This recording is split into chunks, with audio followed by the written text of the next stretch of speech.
Travel with us north to the city of Santa Paula as we put the squeeze on the annual Citrus Festival. And witness the miracle of nature as we glimpse microscopic baby lobsters at the Cabrillo Marine Aquarium and visit the nation's largest king salmon on this edition of Out and About.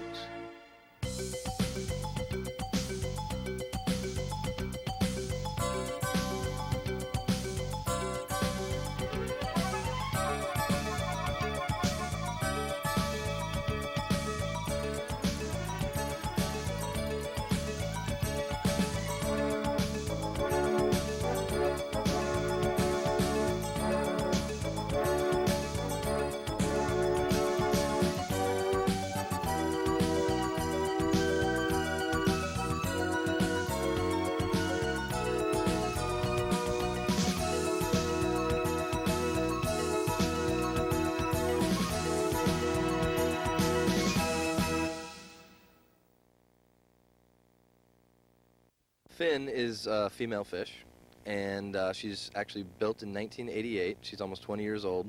She was built by a bunch of artists up in Washington State, and they were really, trying to think of what they could do to draw attention to this issue, and this is their brainchild. So a bunch of artists came together, and they made this happen. It's pretty incredible. Are there a bunch of little fins, or is this the only one? As far as we know, this is the only fin in existence. Yep. Fin remains the biggest. As far as we know, Fin is the biggest fish in town.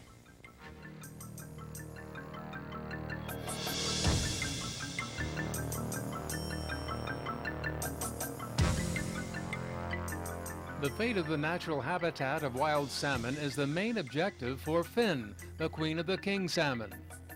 The giant 25-foot sculpture is making her way across the Southwest with the crucial message that extinction stops here.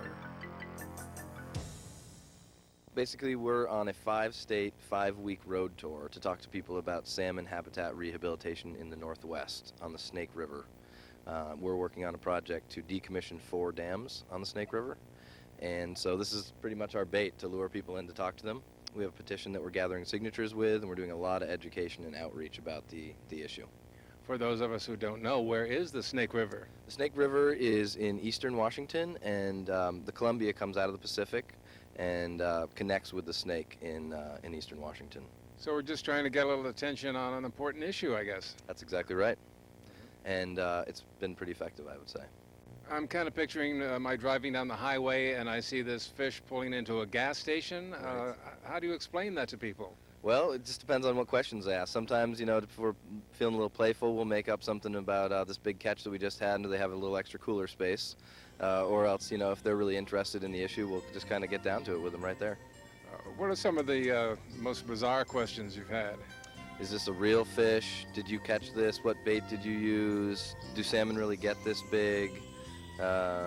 Those are some of the ones we hear a lot, actually. Is this a shark? Shark? A shark, yep.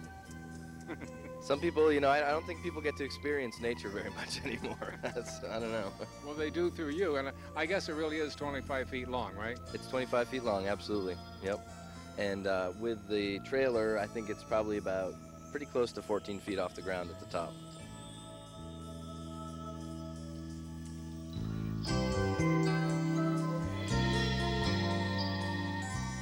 Every detail of an actual king salmon has been carefully reproduced in creating this remarkable specimen. The real treat lies within the mouth of this giant fish, as fins inside reveal a colorful and delicate canvas of wildlife images and scenes from nature. Basically, they tried to recreate what a salmon goes through on its spawning excursion. So there's a river that goes down the middle of the fish, and then all alongside it is a forest scene with all kinds of animals in it, and it's done amazingly well. It's really a beautiful thing to see.